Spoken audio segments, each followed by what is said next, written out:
Hi guys, welcome to my affordable watch collection.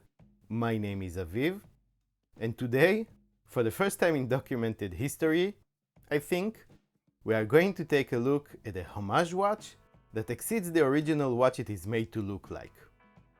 I mean, a homage watch that actually does something way better than the OG. You're going to want to stick around.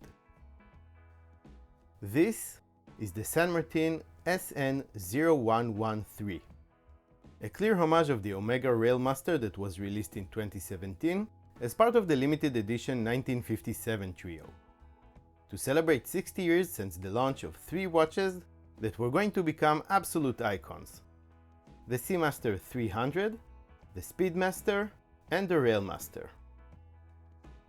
I've purchased this watch from the San Martin store on AliExpress, but for the sake of full disclosure, they did let me have it at a discounted price. Don't worry, I got you covered too. In the description of this video you'll find a temporary discount code. Make sure you use it if you want to pick anything up from the San Martin store. It costs $235.29 originally, and there are no additional colorways available. The Omega Railmaster made its debut in 1957 as part of the holy trinity of professional watches alongside the Seamaster and the Speedmaster. Originally designed for railway workers and scientists, the Railmaster featured anti-magnetic properties to withstand strong magnetic fields, pretty much the Omega equivalent to the Rolex Milgauss that was introduced a year before. Here's the new San Martin branded green leather travel pod that all of their watches come in now. And here is everything you can expect to get with the watch. And here are the measurements. The width of the case is 38mm, its thickness is 13mm including the protruding crystal, the distance between the lugs is 20mm, and the bracelet tapers down to 18 at the hidden clasp. Lug tip to lug tip is 47mm, and sized up for me with only one link removed, the watch weighs 130 grams.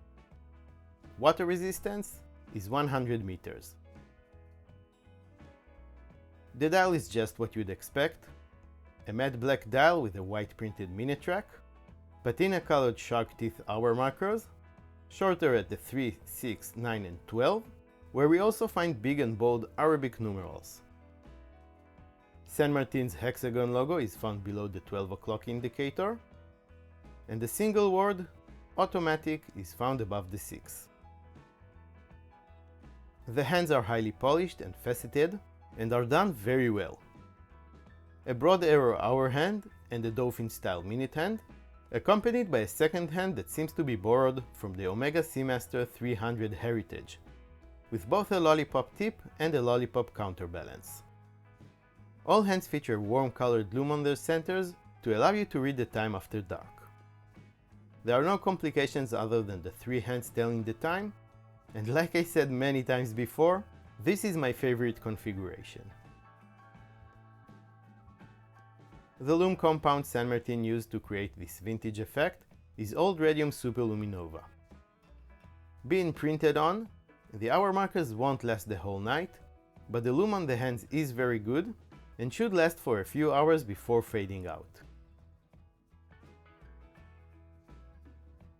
Covering the dial is a tall double-domed sapphire crystal with anti-reflective coating applied to its underside. It's a beautiful crystal that is going to be scratch resistant and very clear. The case is made of 316L stainless steel and is treated to a brilliant mixture of brushed and polished finishes.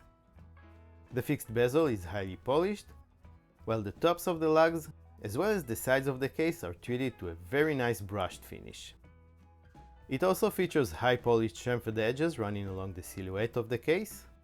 This adds so much elegance in my opinion, and the quality of the different finishes and the transitions between them seems to be done impeccably.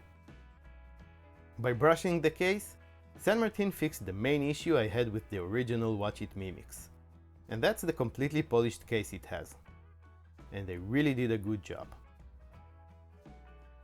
The crown found at the 3 o'clock position is a screw-down crown, known for excellent grip, and signed with the brand's logo. The case back is made of stainless steel as well, and it too screws down into place. And just like most, if not all of San Martin's watches, it is sterile with no engraving on it whatsoever. Powering this watch is a Seiko NH35, a robust, reliable, and very popular automatic movement that sports 24 joules, beats at 21,600 beats per hour, hacks and hand winds. Its stated accuracy is -20 to +40 seconds per day, with this specific movement running at +4 seconds per day, according to my tests with the Watch Accuracy Meter app.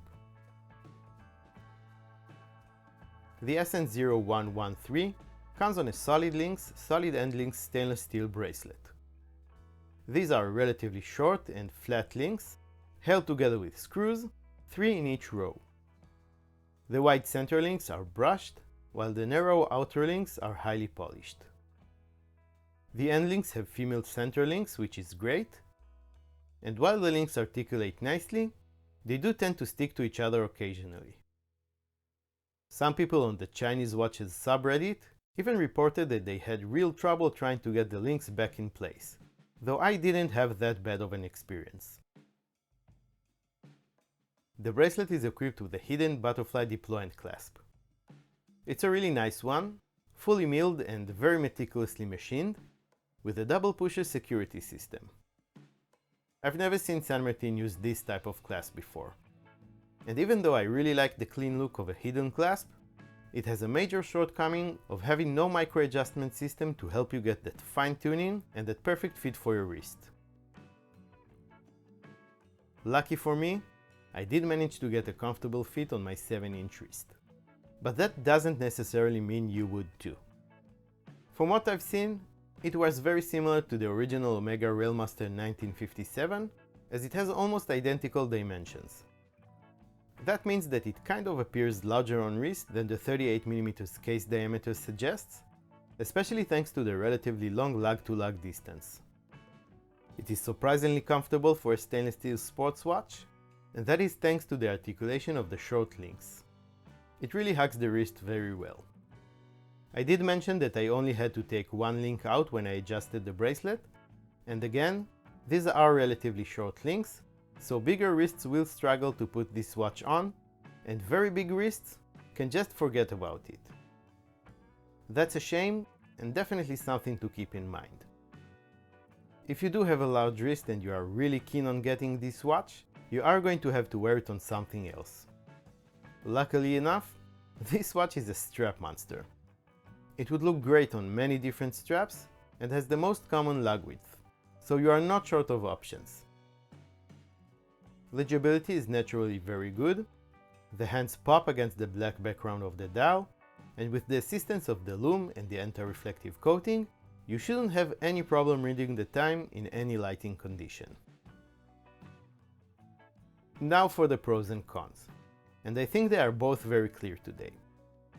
On the pro side, for under $250, you get a very well put together watch that has so much to offer in terms of value for money.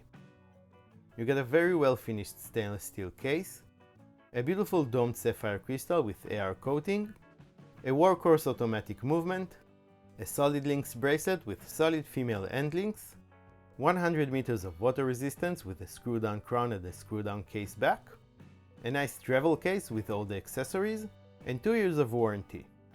And it's a strap monster on top of it all. I know it's blasphemous to say that a homage watch exceeds the original in any aspect, but brace yourselves because I'm going to say it anyway. The finishing of the case is far better on this San Martin than on the Omega with its fully polished case. In my opinion anyway. I think a brushed case is the way to go with a watch that was originally made to be a tool watch, and yet those highly polished chamfered edges add a touch of sophistication. Obviously the Railmaster is a superior watch. I'm not really saying that this San Martin, as awesome as it is actually a better watch than an iconic Swiss-made timepiece, but the fact that they took that iconic design and managed to improve on it in that one specific and very important aspect is pretty praiseworthy. San Martin are just hard to beat at this price point. The watch is as well made as always, and my only complaints come from the shorter than usual bracelet and the lack of any micro adjustment on the clasp. When you put your hard-earned money on a watch, you want to know for certain that it is going to fit your wrist. And when you buy a watch online, you can try it on first and then decide. Let me know what you guys think about this watch in the comment section below. Can a homage watch really exceed the original in some areas? Or am I just tripping? If you want to check the SN0113 out for yourselves, I'll leave the link for you in the description of this video. This is going to be an affiliate link that will not cost you any extra money, but will let AliExpress know you've reached them after watching my review, and there will be a small commission for the channel if you do decide to make a purchase. Hurry up and use that discount code too, it is not going to last forever. If you liked this video, please give it a thumbs up, subscribe to my affordable watch collection, and hit the notification bell for more affordable watches related content. You can also follow me on Instagram and get to know me and my collection a little bit better, get all the news about the channel, and connect with me on a more personal level. Here are 2 more San Martin watches for you to check out. One of them was made especially for me. I want to thank the San Martin store for their continued support of this channel, and to thank you all very much for watching, and I will see you next time.